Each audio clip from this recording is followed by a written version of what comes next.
Parijs. De stad van de Olympische Spelen in 2024. En de stad van onze klimaatafspraken voor 2030. Hebben we in Nederland met waterstof als een van de nieuwe energiebronnen goud in handen? Ik ben Renomi Kromowidjojo. In 7 afleveringen duik ik samen met Jorg Hiedler in de wereld van waterstof. We peilen de stand van Nederland waterstofland op weg naar 2030. En nemen je mee langs onze waterstofeconomie in opbouw. Welkom bij die andere reis naar Parijs.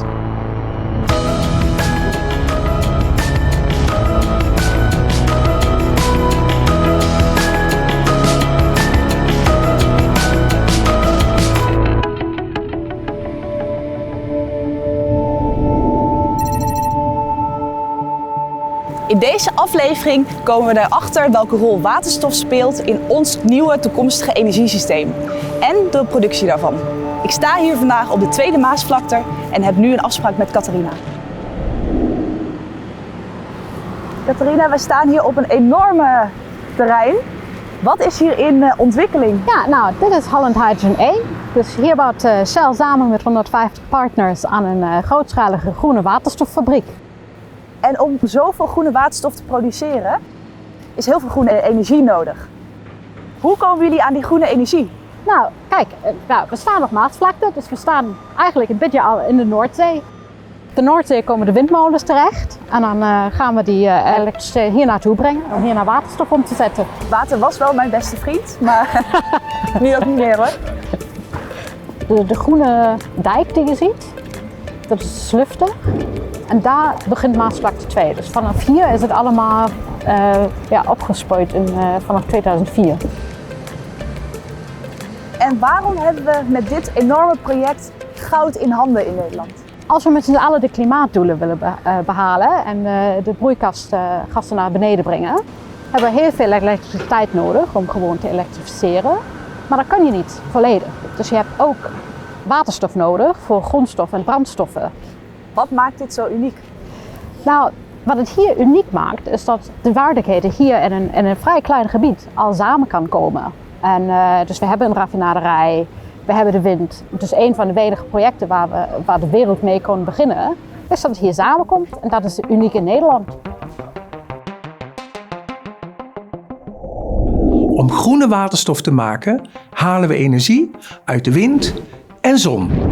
Nederland wil met de ontwikkeling van waterstof in 2050 klimaatneutraal zijn, grotendeels gedreven door onze eigen productie. Met onze windmolens halen we nu bijna 7 gigawatt van het land en 4 gigawatt uit windmolens op zee, terwijl bijna 25 gigawatt aan zonne-energie glinstert op de daken en in de velden. Nederland streeft daarna in 2050 50 gigawatt aan zonne-energie en 70 gigawatt aan windenergie op zee te vangen.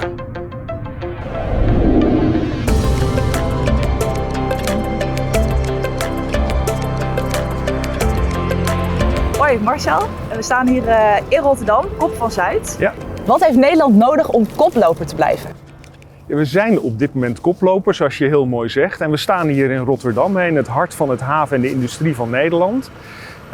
Maar koploper zijn gaat uiteindelijk om het doen. En dat is precies het punt waarvoor we staan. We maken heel veel plannen. Er wordt veel uitgedacht, maar uiteindelijk staan we nu op het punt om te gaan doen. En onze uitgangspositie is fantastisch. We hebben de Noordzee voor de deur, we hebben de clusters, we hebben de netwerken om uiteindelijk ook de waterstof door te gaan leiden. Maar uiteindelijk zit de waarde van koploperschap in het doen. En je bent werkzaam voor HyCC. Ja. Wat doet HyCC precies?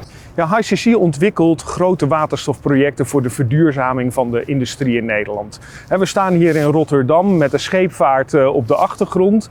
Willen we uiteindelijk duurzaam varen, dan hebben we daar grote volumes waterstof voor nodig. Willen we duurzaam vliegen, willen we een duurzame industrie hebben, hebben we onvoorstelbare hoeveelheden waterstof nodig. En dat is precies waar HyCC zich op richt. En hoe denk je dat de waterstofeconomie in Nederland er over 20 jaar uitziet? Nou, ik hoop voornamelijk dat we die stap hebben gemaakt van die plannen maken naar het doen. Dat we een nieuwe duurzame economie hebben met duurzame welvaart en duurzame banen. En dat we uiteindelijk die waterstof niet alleen maar in het buitenland maken, maar uiteindelijk ook hier in Nederland. Want onze uitgangspositie is fantastisch, maar uiteindelijk zit de waarde in het doen.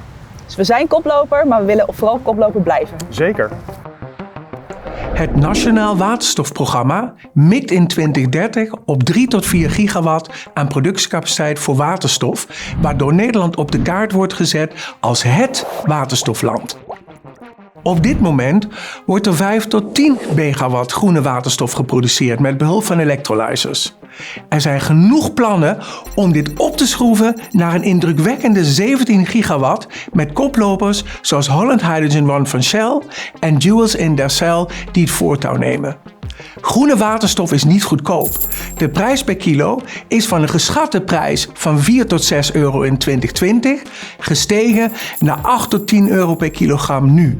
Met name door inflatie en hoge energieprijzen door geopolitieke spanningen. De kostprijs van waterstof die moet dalen voor een duurzame toekomst. Zoals je ziet liggen we op kop, maar net als in de topsport is het moeilijker om op kop te blijven dan er te komen. In de volgende aflevering leren we je alles over de grootschalige import van blauwe en groene waterstof, zoals ammoniak en vloeibare organische waterstofdragers.